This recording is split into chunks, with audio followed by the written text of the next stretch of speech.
Australia parece un paraíso. Playas doradas, bosques milenarios, aguas tan cristalinas que parecen de otro mundo. Pero hay un detalle. Este continente pasó 45 millones de años completamente aislado, y la evolución aprovechó cada segundo. El océano, la selva tropical, incluso tu jardín esconden criaturas que no necesitan excusas para ser letales. 10 seres que demuestran que Australia nunca fingió ser un lugar seguro. Algunos son los depredadores más grandes que existen. El número 1 cabe en la palma de tu mano y no tiene antídoto. Abriendo nuestro conteo en el número 10, el casuario del sur. Y si nunca has oído hablar de él, ese es precisamente el problema. La mayoría de la gente piensa en aves peligrosas y se imagina águilas, halcones o buitres, animales que cazan desde el aire y representan una amenaza proporcional a la envergadura de sus alas. El casuario es algo completamente distinto. Mide casi 2 metros de altura y puede pesar hasta 85 kilogramos. Parece lo que obtendrías si un velociraptor hubiera sobrevivido a la extinción y decidido vivir en las selvas tropicales de Queensland. Sus plumas son negras como el azabache y ásperas, no suaves como las de la mayoría de las aves, más bien parecen un pelaje rugoso desde la distancia. El cuello es piel desnuda de un color extraordinario, azul eléctrico en la parte frontal, rojo vivo y púrpura en la parte trasera, cambiando según el ángulo de la luz. Y sobre su cráneo se alza un casco óseo, un casco de queratina que sobresale como una corona prehistórica, duro, con crestas y profundamente extraño. Nadie sabe con certeza para qué sirve. Algunos investigadores creen que ayuda al ave a abrirse paso entre la maleza densa. Otros piensan que amplifica los sonidos de baja frecuencia que se propagan por el suelo de la selva. Una tercera teoría sugiere que es una estructura para mostrar dominio social. Sea cual sea su función, hace que el casuario luzca tan antiguo y peligroso como realmente es. El arma que hace a esta ave verdaderamente letal es el dedo interior de cada pie. Esa garra mide 12 centímetros, aproximadamente el tamaño de un cuchillo grande de cocina, y el casuario puede lanzarla con toda la fuerza explosiva del peso de su cuerpo, en una patada hacia adelante y hacia arriba, que sucede casi demasiado rápido para verla. Cuando los investigadores han filmado ataques de casuarios en cámara lenta, el golpe es un movimiento fluido y preciso. Hay casos documentados en Queensland donde el ave ha matado perros domésticos con una sola patada, animales que pesaban mucho más que ella. La evisceración es inmediata y catastrófica.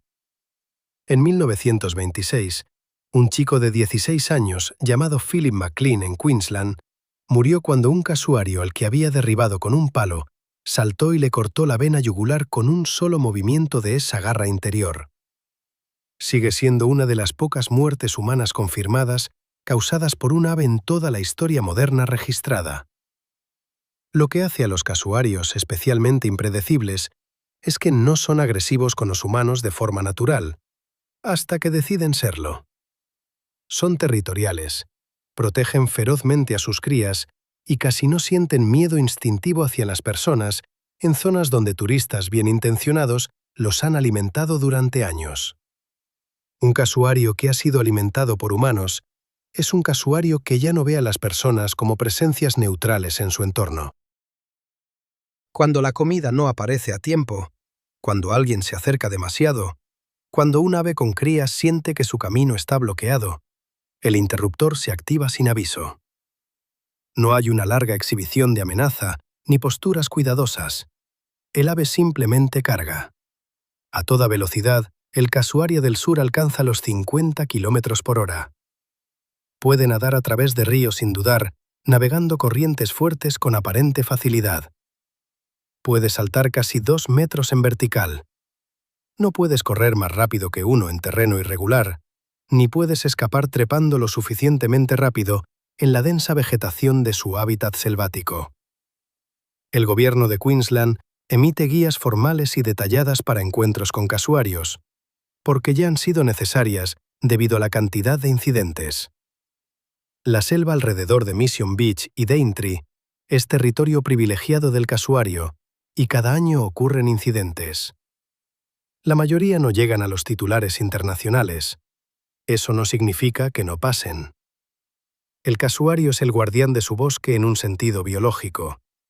Es uno de los pocos animales lo suficientemente grandes para dispersar las semillas de ciertos árboles frutales de la selva al tragarlas y expulsarlas enteras, y sin él, partes del ecosistema selvático de Queensland colapsarían.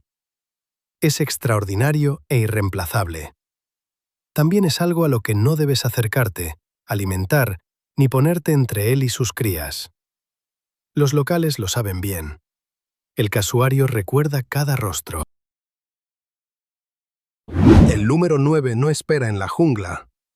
Espera en tu jardín, en tu sótano y en tu piscina.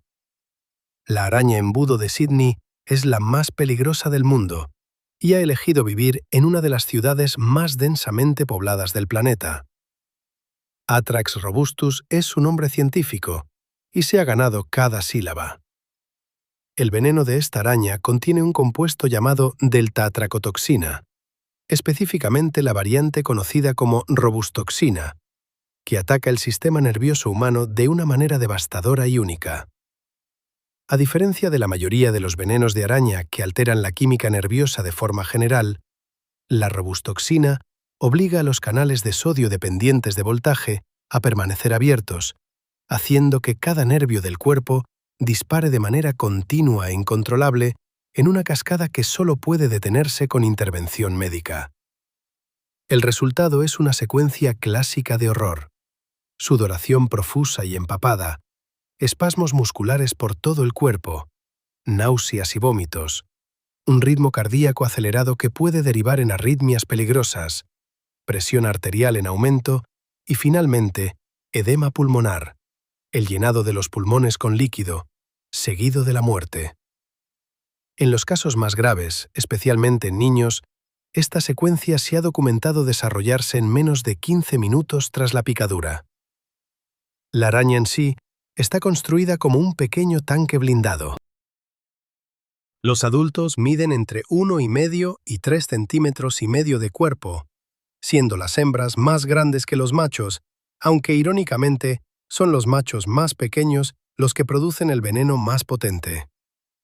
Su coloración va de un marrón oscuro brillante a negro, casi con apariencia lacada, y el cuerpo tiene una calidad densa y musculosa. Las quelíceras, las estructuras que sostienen los colmillos, son grandes y poderosas, y los colmillos mismos son largos, curvados y lo suficientemente fuertes para perforar una uña humana. Cuando una araña embudo se siente amenazada, no huye como la mayoría de las arañas. Se levanta sobre sus patas traseras, alza las delanteras, muestra esos colmillos y produce gotas de veneno que brillan en sus puntas. Mantiene esta postura. No está haciendo teatro. Si te acercas, atacará, y lo hará repetidamente, sin ceder, sujetando con las patas delanteras y mordiendo una y otra vez. Lo que hace que la situación en Sydney sea realmente alarmante, a diferencia de una araña de la jungla, es la pura geografía. Los hábitats donde prosperan las arañas embudo, suelos húmedos, frescos, boscosos, con abundante cobertura y una red de madrigueras, son exactamente los mismos sobre los que se construyeron los suburbios de Sydney. La araña no invadió la ciudad se construyó sobre el hogar de la araña. Después de lluvias intensas, los machos salen de sus madrigueras en busca de pareja y vagan extensamente. Terminan dentro de las casas por huecos alrededor de tuberías, bajo puertas, por grietas en los cimientos. Acaban en zapatos dejados afuera durante la noche, un peligro tan conocido en Sydney que sacudir los zapatos antes de ponérselos es una costumbre cultural genuina. También terminan en piscinas, donde pueden sobrevivir sumergidas hasta por 24 horas, atrapando una pequeña burbuja de aire alrededor del abdomen. Antes de que se desarrollara y distribuyera ampliamente el antiveneno en 1980, al menos 13 muertes se atribuyeron directamente a la picadura de la araña embudo en Australia, siendo la mayoría de las víctimas niños. El antiveneno funciona, y funciona bien, pero requiere llegar a un hospital. Desde que comenzó el programa, no se han registrado muertes confirmadas en personas que recibieron tratamiento médico a tiempo. El Parque de Reptiles australiano lleva adelante un programa público de recolección de veneno, pidiendo activamente a los residentes que entreguen arañas embudo vivas que encuentren en sus propiedades. Esta no es una petición inusual en Sydney. Es una medida práctica de salud pública. Las arañas son ordeñadas para extraer su veneno, que luego se usa para producir antiveneno, y en algún punto de ese ciclo se están salvando vidas. La araña embudo no es un animal del interior o de la naturaleza salvaje. Es un animal del café de la mañana, de las parrilladas en el patio y de los niños jugando en el jardín.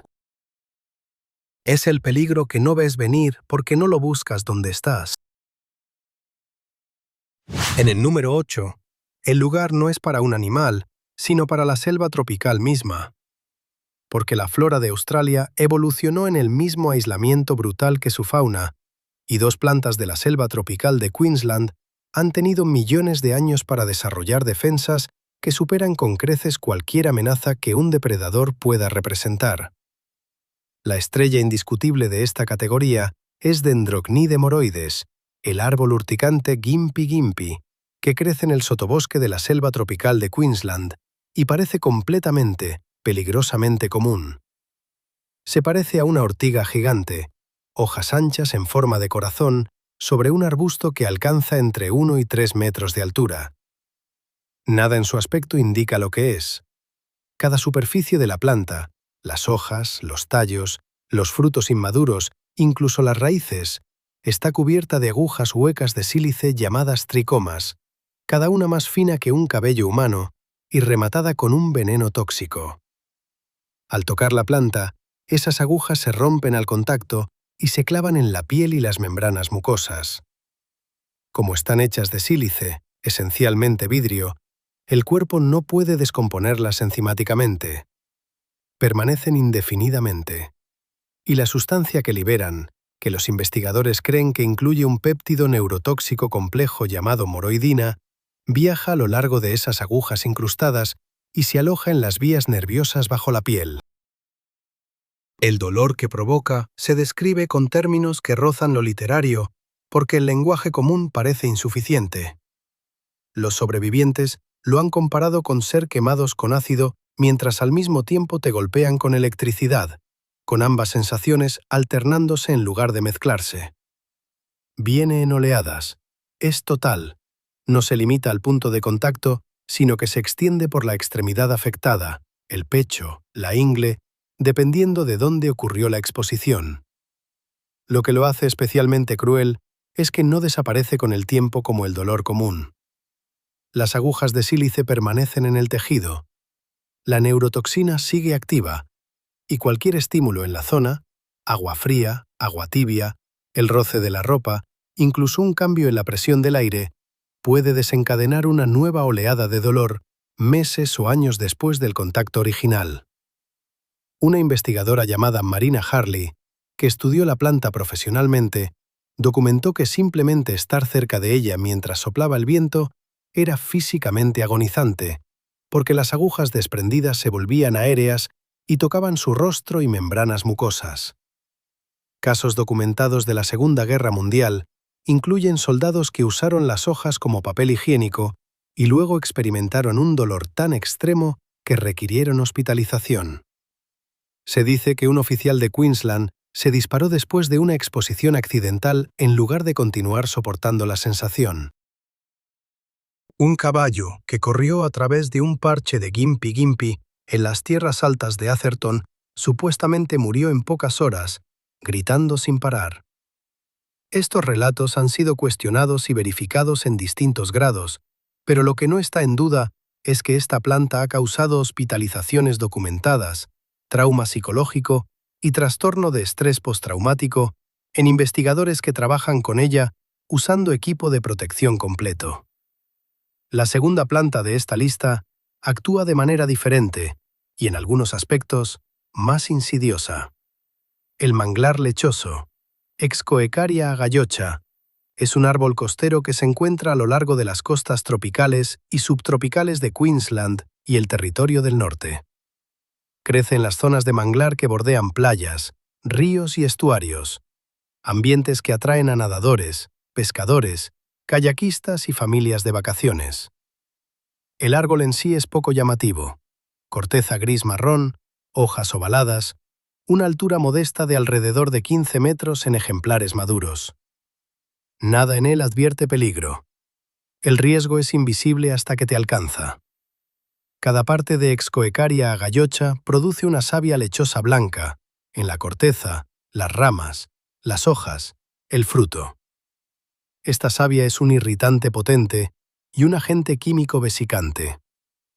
El contacto con la piel provoca ardor y ampollas que pueden desarrollarse horas después de la exposición, una vez que la sustancia ha tenido tiempo de penetrar. La savia también es altamente volátil, lo que significa que simplemente cortar o romper una rama puede liberar suficientes partículas en el aire para causar síntomas en personas cercanas que nunca tocaron la planta directamente. Pero el peligro más grave del manglar lechoso, la razón por la que también se le llama el manglar que te deja ciego, es lo que sucede cuando esa savia entra en contacto con los ojos. La savia provoca conjuntivitis química aguda que puede evolucionar a ulceración corneal en pocas horas. Los casos documentados van desde inflamación severa y pérdida temporal de la visión hasta ceguera permanente e irreversible, causada por un árbol que parece completamente común, creciendo en un lugar donde las familias se detienen a tomar fotos. Las plantas de Australia no evolucionaron para recibir visitantes. Evolucionaron bajo una presión herbívora intensa durante millones de años, y sus defensas reflejan cada año de esa presión. En un continente donde hasta la vegetación puede dañar permanentemente tu sistema nervioso o arrebatarte la vista, la palabra precaución adquiere un significado completamente nuevo. Séptimo lugar. 50 millones de años de depredación en el océano, y aún sin rival en su hábitat favorito. En las aguas costeras de Queensland y Nueva Gales del Sur, el tiburón tigre representa una amenaza que no es teórica, ni rara, ni va a desaparecer. Galeocerdo Cuvier se sitúa en la cima de una larga línea evolutiva, un diseño perfeccionado a lo largo de 50 millones de años de depredación marina. Los adultos alcanzan hasta 5 metros de longitud, en ocasiones casi 6, y pueden superar los 600 kilogramos en las hembras más grandes.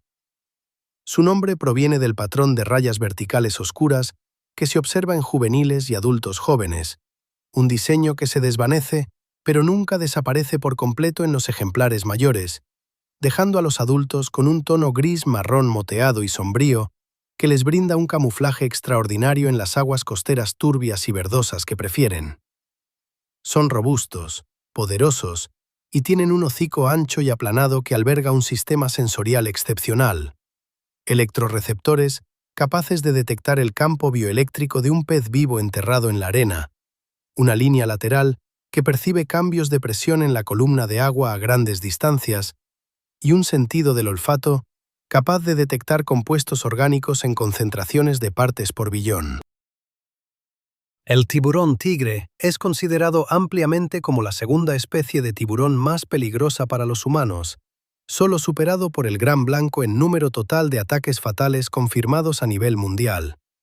Pero los biólogos marinos han notado desde hace tiempo una diferencia en su comportamiento que hace que el tiburón tigre sea preocupante por sí mismo. El gran blanco suele ser un depredador que muerde y luego suelta cuando se trata de humanos, un comportamiento que se interpreta como una estrategia de evaluación de presas. El tiburón muerde, prueba, evalúa, y si no reconoce a la presa como alimento preferido, generalmente se retira. El tiburón tigre no tiene ese hábito. Es quizás el depredador ápice más indiscriminado del océano, y el contenido de los estómagos de tiburones tigre recuperados por investigadores incluye tortugas marinas, delfines, aves marinas, otros tiburones, rayas, matrículas de coches, pedazos de neumáticos, una armadura completa, un gallinero con huesos de pollo y numerosos objetos de ropa y equipo humano. El análisis del estómago no es solo una taxonomía sombría, revela algo fundamental sobre su forma de alimentarse. No evalúa, consume. Los tiburones tigre prefieren ambientes costeros y estuarios en lugar de mar abierto, lo que significa que su territorio coincide casi perfectamente con los lugares donde los humanos entran al agua. Playas, entradas de puertos, desembocaduras de ríos, bordes de arrecifes. Se ha documentado que se alimentan de noche y en condiciones de poca luz, pero están activos durante todo el día. Se adentran en aguas poco profundas, de 1 a 3 metros de profundidad, con total comodidad, lo que significa que un tiburón tigre puede estar cazando en aguas que apenas cubren la cabeza de un nadador. En condiciones turbias, que predominan a lo largo de gran parte de la costa de Queensland, especialmente después de la lluvia, la visibilidad cae casi a cero, y un animal de este tamaño moviéndose a velocidad se vuelve prácticamente indetectable hasta el momento del contacto. Queensland y Nueva Gales del Sur operan programas de control de tiburones con redes y anzuelos en sus playas más populares, en parte como respuesta directa a la abundancia de tiburones tigre. Estos programas son controvertidos, capturan y matan a gran número de especies no objetivo, incluyendo rayas, delfines, tortugas y tiburones no peligrosos, pero la razón de su existencia no es abstracta. En los años previos a estos programas, los registros de ataques en la costa de Queensland durante las décadas de los 30 y 40 eran alarmantes. Múltiples muertes por año en algunas playas. Los programas redujeron significativamente esa cifra. No la eliminaron. Ningún programa puede mover suficiente agua para proteger a todos los que entran en ella. 6. Y cuando lo ves, generalmente ya está dentro de la casa. El ciempiés gigante, específicamente las grandes especies del género Scolopendra y géneros relacionados que se encuentran en las regiones norte y este de Australia, pertenece a una categoría particular de peligro, ese tipo que se esconde justo donde los humanos deberían sentirse seguros. Los ciempiés gigantes australianos, en sus ejemplares más grandes, alcanzan y a veces superan los 30 centímetros de longitud. Son aplanados, simétricos bilateralmente, y están cubiertos por un exoesqueleto duro y quitinoso que se segmenta, con cada segmento portando un par de patas. La coloración varía según la especie y la región, pero suele ser de un marrón castaño oscuro o rojizo en la parte dorsal, con patas de un amarillo anaranjado intenso, una coloración que no busca camuflaje. Es una advertencia. Estos animales no intentan esconderse de sus depredadores. Tienen pocos enemigos naturales en su tamaño, y sus colores señalan a cualquiera que piense en comérselos que sería un error grave. Son extraordinariamente rápidos para su tamaño. Un gran Scolopendra australiano, moviéndose a toda velocidad sobre una superficie plana, cubre el terreno con un movimiento fluido y ondulante que a la mayoría de los observadores le resulta profundamente inquietante, de una forma difícil de describir. Algo en la cantidad de partes móviles que funcionan en perfecta coordinación provoca una respuesta visceral en el sistema nervioso humano. Son cazadores activos, no especialistas en emboscadas, y capturan presas considerablemente más grandes que ellos mismos. En casos documentados, se ha observado a ejemplares grandes atrapando y sometiendo ratones domésticos, pequeños lagartos, grandes escarabajos y cucarachas adultas. Matan agarrando a la presa con sus patas delanteras, que con el tiempo evolutivo se han modificado en pinzas huecas que inyectan veneno, llamadas forcípulas, que se curvan alrededor de la cabeza y sujetan a la víctima mientras el veneno es inoculado. El veneno es una mezcla bioquímica compleja que incluye serotonina, histamina, proteínas cardiotóxicas y varios otros compuestos que actúan juntos para causar destrucción local del tejido y efectos sistémicos. La experiencia inmediata de la mordedura de un ciempiés, según relatos documentados en la literatura médica, es un dolor ardiente intenso en el lugar que se extiende rápidamente por el tejido circundante. En la primera hora, la zona se hincha visiblemente, se vuelve caliente al tacto y en muchos casos cambia de color, con la piel adquiriendo un aspecto oscuro y amoratado que indica sangrado bajo la superficie. En casos documentados con ejemplares grandes, el tejido en el sitio de la mordedura ha sufrido necrosis, muerte celular local, que requiere desbridamiento médico y en algunos casos injertos de piel para tratar adecuadamente la herida. Los efectos sistémicos reportados en la literatura médica australiana incluyen náuseas severas y vómitos, mareos, dolor de cabeza y palpitaciones cardíacas en pacientes mordidos por ejemplares grandes. Existen registros hospitalarios en Australia de envenenamientos por ciempiés que documentan pacientes que permanecen entre 2 y 4 días en cuidados para el manejo del dolor y tratamiento de la herida. Y no son animales de la naturaleza salvaje. Se refugian bajo cortezas sueltas, en grietas de muros de piedra, en la hojarasca al pie de plantas de jardín, bajo los bordes de muebles de exterior. Entran en las casas por huecos alrededor de tuberías y cimientos. Se han encontrado en zapatos dejados en porches traseros, dentro de los pliegues de toallas colgadas en cuerdas al aire libre, en el espacio entre la leña almacenada y la pared de un cobertizo de jardín. Solo necesitan calor, oscuridad y una fuente de alimento, y los ambientes domésticos en el norte y este de Australia ofrecen los tres en abundancia. Las personas que más los encuentran no son excursionistas ni amantes de la fauna. Son quienes buscan un zapato por la mañana, quienes recogen una toalla del suelo del baño, gente que no esperaba encontrarse con nada peligroso en absoluto. El quinto lugar es para el único animal aquí que ya era antiguo cuando aparecieron los dinosaurios. El cocodrilo de agua salada, el reptil vivo más grande del planeta. Un depredador cuyo diseño fundamental no ha cambiado de forma significativa en más de 200 millones de años, porque ya era perfecto.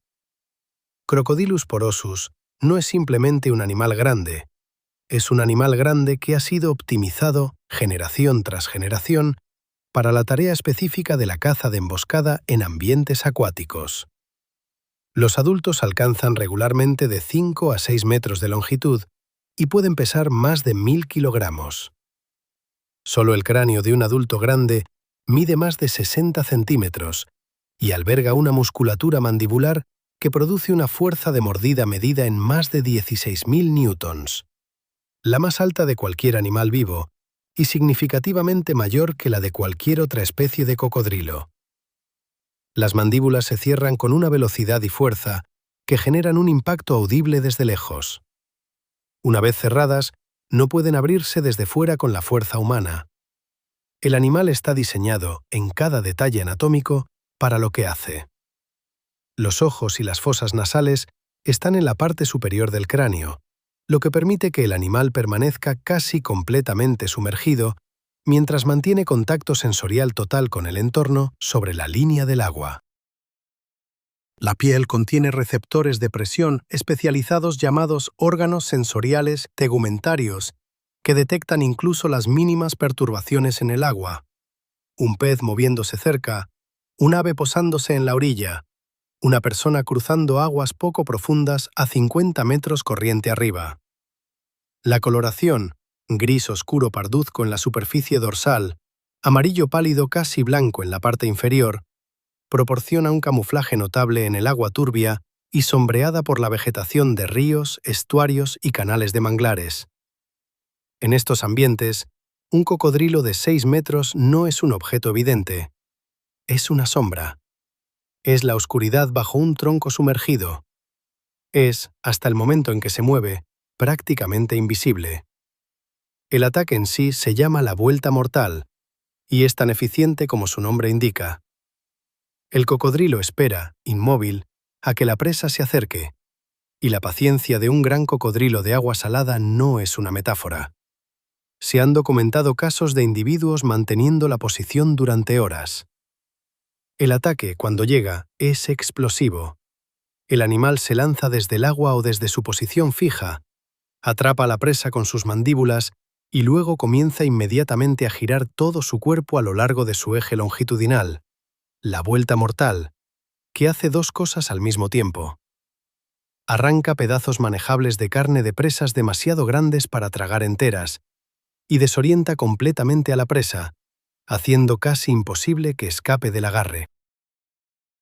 Luego, el cocodrilo arrastra a la presa bajo el agua para ahogarla, a menudo almacenando el cuerpo bajo una orilla sumergida para permitir que la descomposición facilite la alimentación. Lo que hace que los cocodrilos de agua salada australianos sean especialmente peligrosos en un contexto global es la combinación de su tamaño, su comportamiento y su número. Después de que la especie fue protegida de la caza en los años 70, habiendo sido cazada hasta casi desaparecer en algunas regiones, la población se ha recuperado de forma espectacular. Las estimaciones actuales sitúan la población de cocodrilos de agua salada del norte de Australia en más de 100.000 individuos, distribuidos por el territorio del norte, el norte de Queensland y la costa Kimberley de Australia Occidental. Son abundantes. En algunos sistemas fluviales, su densidad es realmente alta. Y al mismo tiempo, la industria turística del norte australiano ha crecido enormemente, trayendo cientos de miles de visitantes cada año a territorio de cocodrilos. Personas que navegan ríos en kayak, nadan en pozas, pescan desde las orillas de canales mareales y acampan junto al agua en zonas que parecen espectaculares en las fotos y que en realidad son hábitats activos de cocodrilos.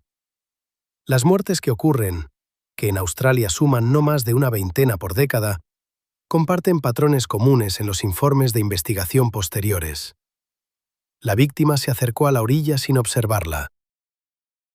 La víctima acampó cerca de un río en el territorio del norte sin consultar las advertencias locales. La víctima nadó en aguas señalizadas explícitamente como zona de peligro por cocodrilos. El patrón es consistente. El cocodrilo no está cometiendo un error. Está haciendo exactamente lo que evolucionó para hacer, en el territorio que siempre ha ocupado. La única variable que cambió es que llegaron los humanos. En cuarto lugar, y esto no es una competencia reñida, la serpiente más venenosa que ha existido en toda la Tierra. La taipán del interior. Oxyuranus microlepidotus es la serpiente más venenosa del planeta y no hay comparación posible. La DL50, la dosis letal para el 50% de una población de prueba del veneno de la taipán del interior en ratones, es aproximadamente de 0,01 miligramos por kilogramo de peso corporal. Para entender lo que significa ese número en términos prácticos, imagina que la serpiente marrón oriental, una de las más peligrosas del mundo, responsable de más muertes humanas en Australia que cualquier otra especie, tiene un veneno unas 50 veces menos potente según esta medida. La cobra real, temida en toda Asia por su agresividad y tamaño, produce un veneno aproximadamente 200 veces menos potente que el de la taipán del interior. Una sola mordida de esta serpiente inyecta suficiente veneno para matar entre 80 y 100 humanos adultos promedio, o alrededor de 250.000 ratones. El veneno no solo es potente, también es farmacológicamente diverso, sin ofrecer ninguna vía de escape cómoda para las defensas del cuerpo. Contiene una constelación de compuestos tóxicos que actúan simultáneamente. Neurotoxinas pre- y postsinápticas poderosas que bloquean la transmisión de señales nerviosas en la unión entre nervio y músculo. Miotoxinas que atacan directamente las fibras musculares, causando que las proteínas dentro de las células musculares se descompongan y se filtren en el torrente sanguíneo, un proceso llamado rabdomiólisis.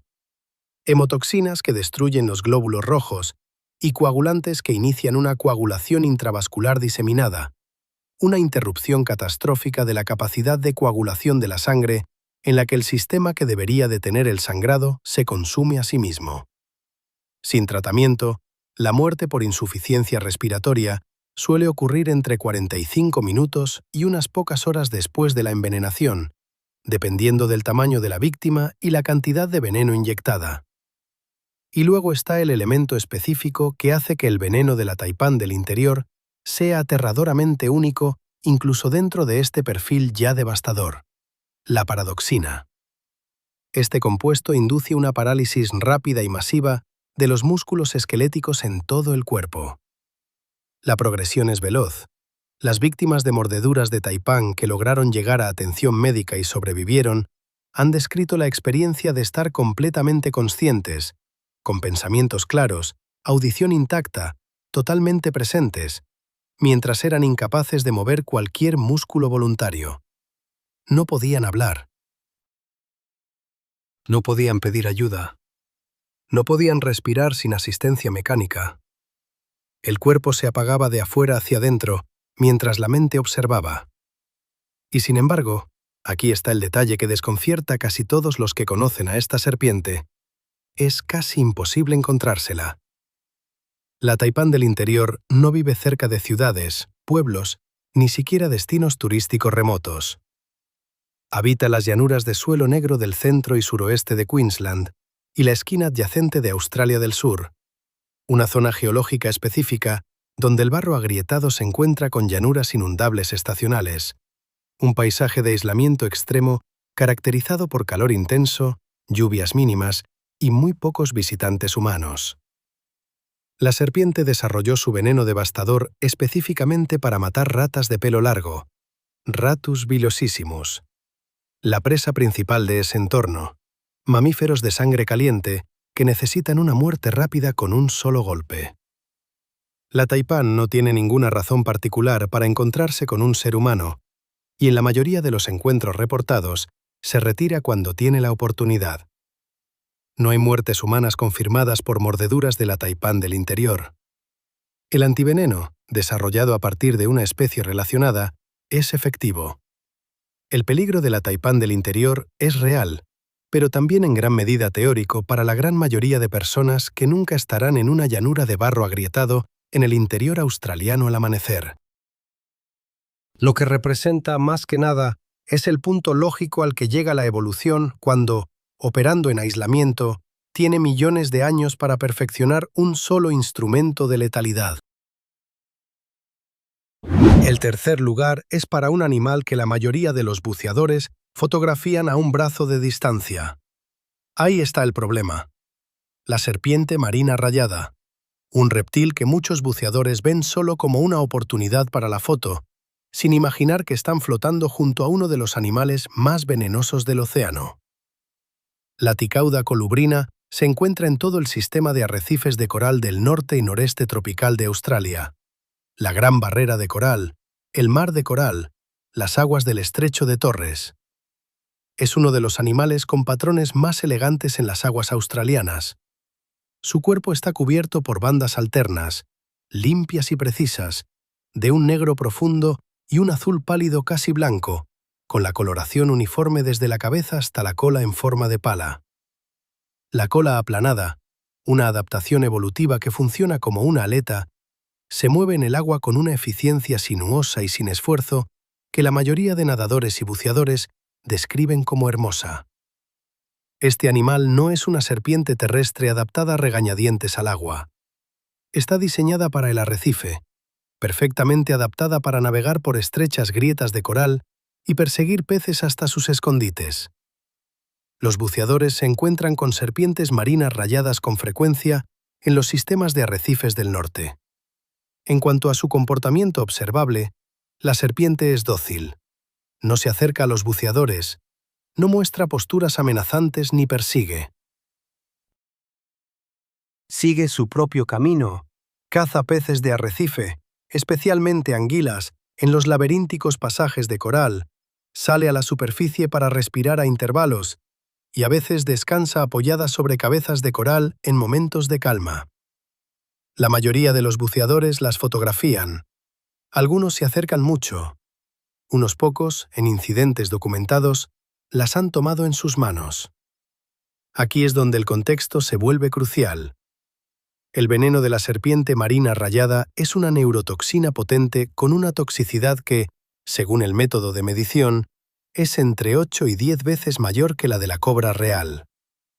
Su mecanismo es un bloqueo neuromuscular postsináptico. La toxina se une a los receptores de acetilcolina en la unión entre nervio y músculo impidiendo que la señal nerviosa active la contracción muscular. Es selectiva, ataca específicamente la unión neuromuscular sin afectar la transmisión nerviosa en general, y esta selectividad la convierte en una herramienta letal increíblemente eficiente. Los peces envenenados por la mordedura de esta serpiente mueren rápido por parálisis de los músculos esqueléticos, incluidos los necesarios para respirar. En humanos, lo insidioso del envenenamiento por serpiente marina rayada es la demora.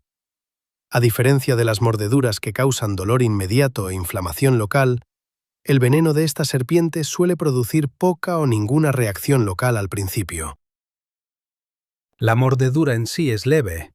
Los colmillos pequeños y situados en la parte trasera entregan el veneno con un trauma mecánico mínimo.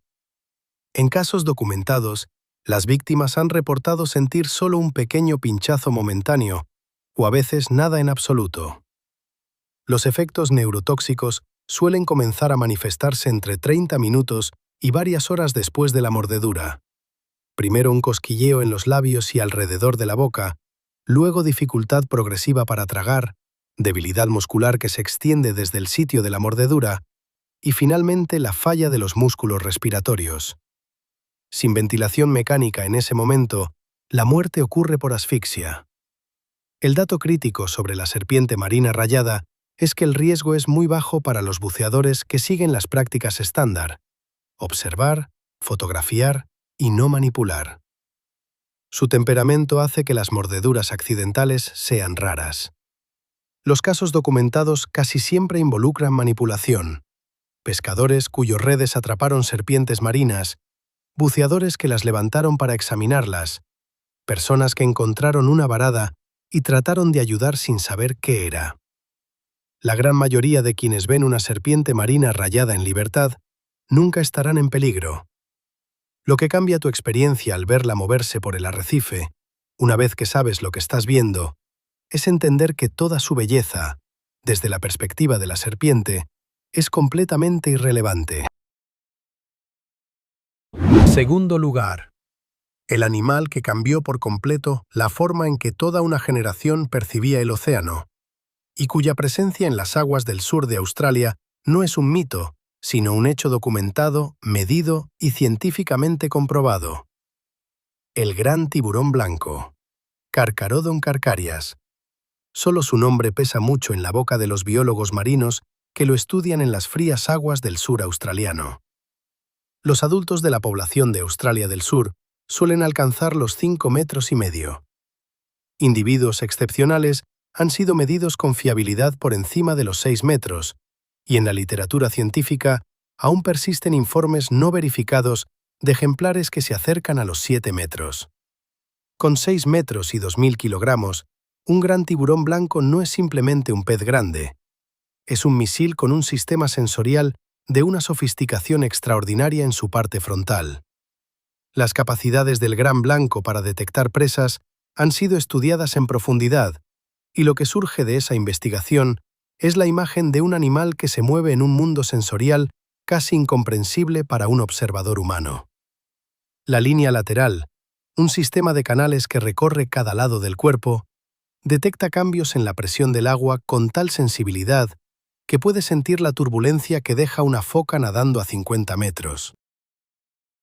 Las ampollas de Lorenzini, una red de poros electrorreceptores concentrados alrededor del hocico, detectan los débiles campos bioeléctricos generados por los músculos de todos los animales vivos y son tan sensibles que pueden captar campos de menos de 1 nanoamperio por centímetro cuadrado, lo que significa que un gran blanco puede detectar un latido del corazón a metros de distancia en la oscuridad.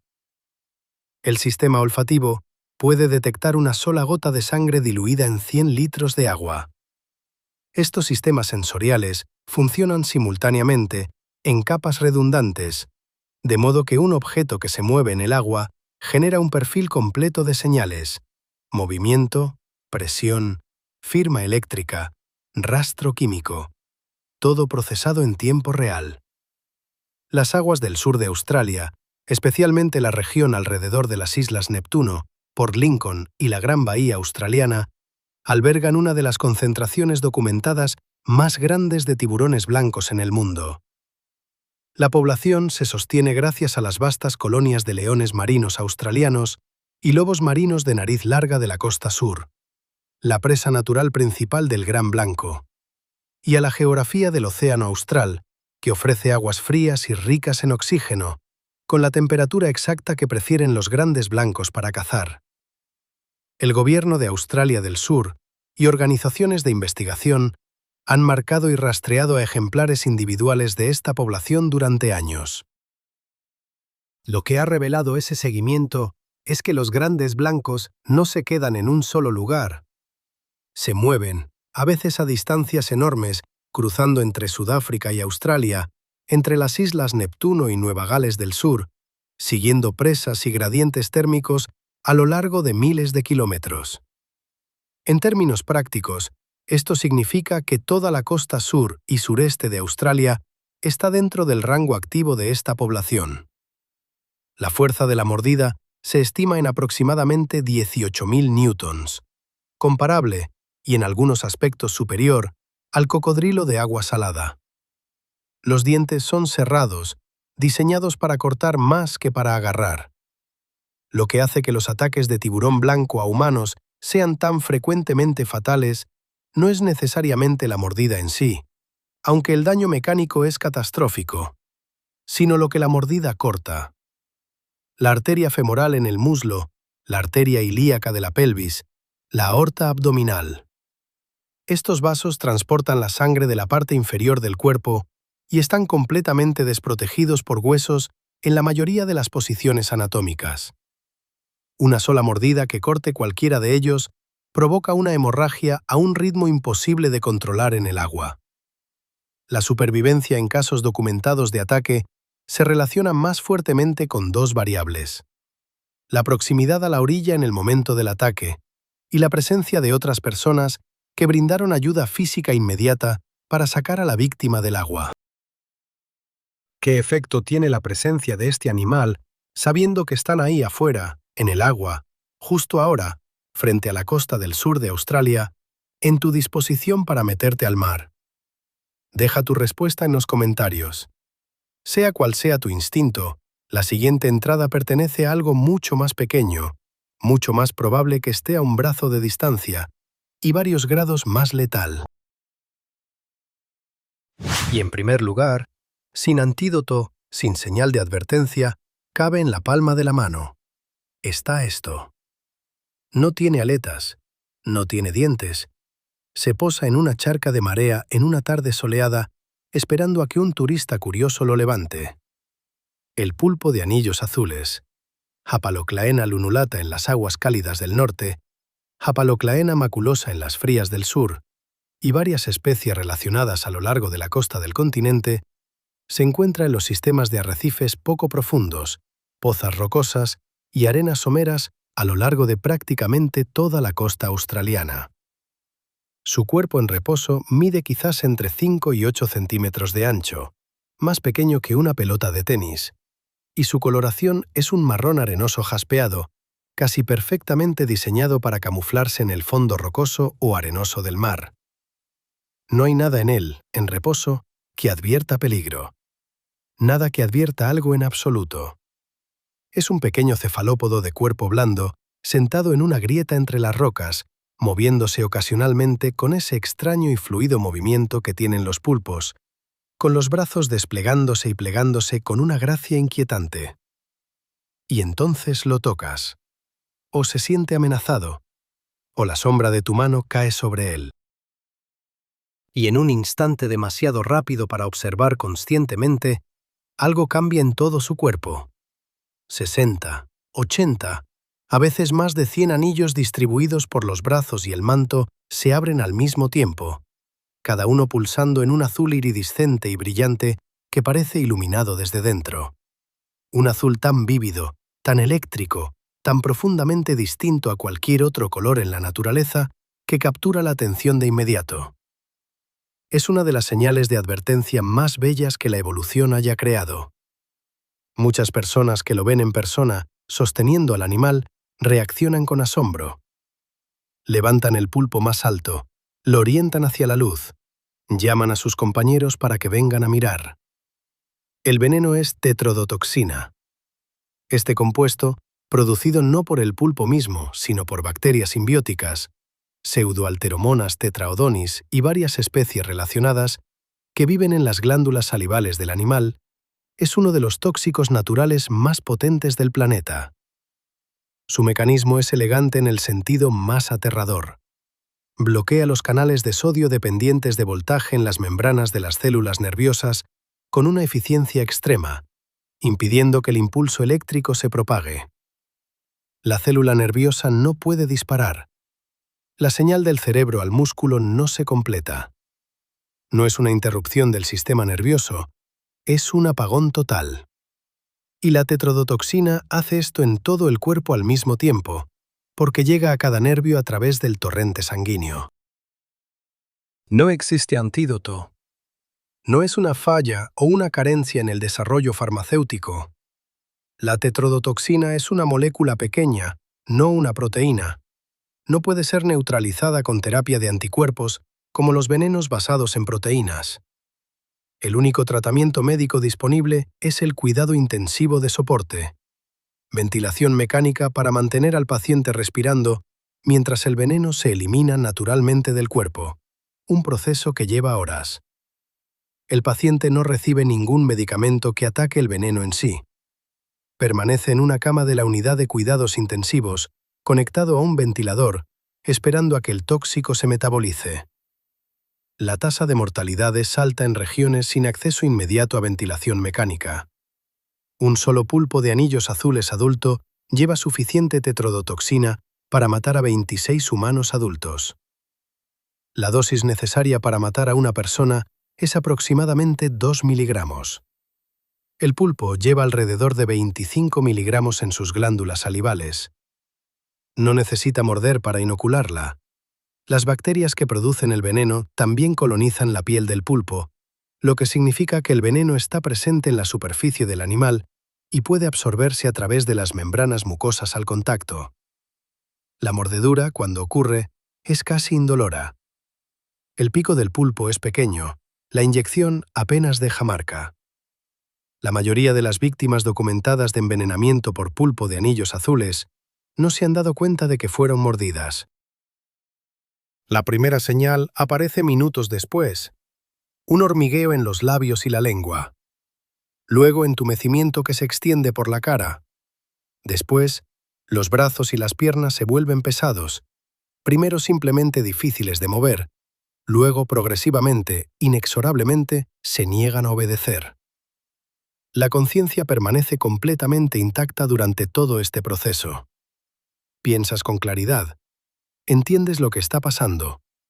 Simplemente no puedes mover ningún músculo voluntario para comunicar ese entendimiento. No puedes saludar. No puedes hablar. No puedes respirar. Si no estás ya en un hospital, si alguien cerca no reconoce inmediatamente lo que sucede y comienza la respiración de rescate boca a boca, te asfixiarás con la mente perfectamente lúcida, plenamente consciente. Este es el animal que los niños recogen en las playas, que los turistas fotografían en la palma de la mano y suben a las redes sociales, que la gente encuentra arrastrado a las charcas rocosas poco profundas y toca porque es pequeño, brillante y parece inofensivo. Los anillos azules no aparecen hasta que el animal ya está estresado, lo que significa que cuando ves la advertencia, el encuentro ya está en marcha. En una charca de marea, en una tarde soleada, en una playa que parece un paraíso, algo del tamaño de una pelota de golf espera para mostrarte exactamente qué produjo 15 millones de años de aislamiento australiano. Este es el continente. Nunca pretendió ser seguro.